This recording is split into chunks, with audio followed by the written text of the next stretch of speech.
ever noticed that if you shop at the farmer's market, the stuff doesn't come chopped up in little cubes for you already? It doesn't come in microwavable trays? Chef secret number 3 is learning how to use a chef's knife. The #1 tool in your kitchen, and using this correctly can change your life. And people that stop being afraid of it always thank me. They say, oh, I love chopping stuff up now. Because previously, they had a chopper dicer device. And my next door neighbor has every chopper dicer device known to mankind on QVC, probably all night long, just dialing like crazy. So I'm gonna have a race with her chopper dicer device and my onion. Well, first of all, we have an onion, so we gotta cut the onion in half to at least fit it in the chopper dicer device and get the skin off. She goes over to the cabinet up here, gets the chopper dicer device, puts it down on the cabinet, has to plug it in. Then you got the bowl. Bowl never quite fits right, so you gotta play with the bowl a little bit. Finally, the bowl clicks down. Then you got the blade. Blade's gotta go in there. Blade doesn't quite fit right all the time. And finally, the blade clicks in. Then you got the onion. Put the onion in the chopper dicer device. You got the lid. You put the lid on.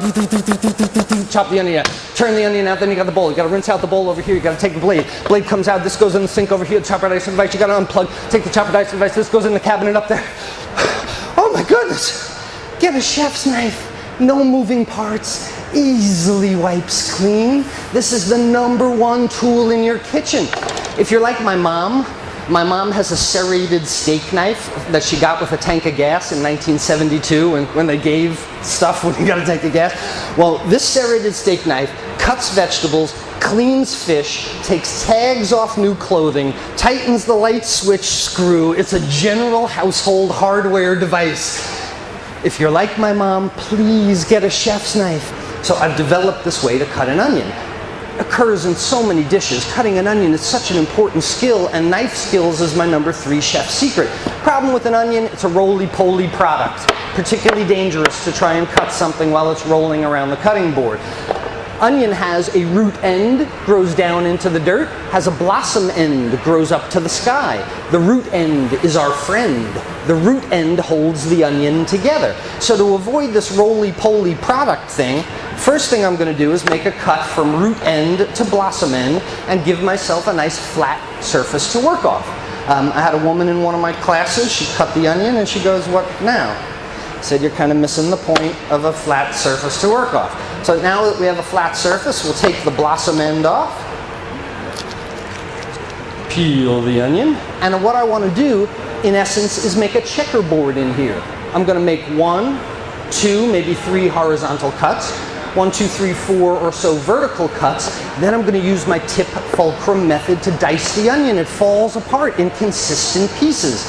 One of my first problems here is that my knuckles hit the cutting board. So cutting board to the edge of the table, knife to onion to the edge of the cutting board, so my knuckles fall below the surface of the board. From heel to tip, first cut, but not all the way back to the root. So I have this nice horizontal cut in the onion, and the onion stays together.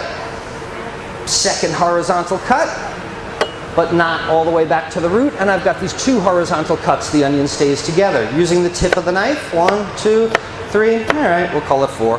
Now I've got this checkerboard fashion in here, and the onion stays together. So if you take this down to the Outback, tell them to soak it in water overnight, beer batter it, deep fry it, a 5,000 calorie appetizer is yours. That's basically how they do it. So now with that checkerboard fashion cut in the onion, tip fulcrum method,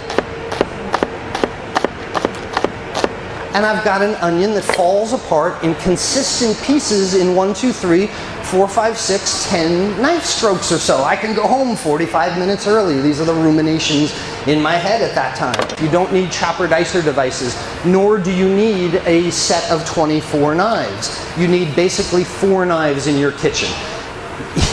You see these sets of knives that come with like 12 steak knives?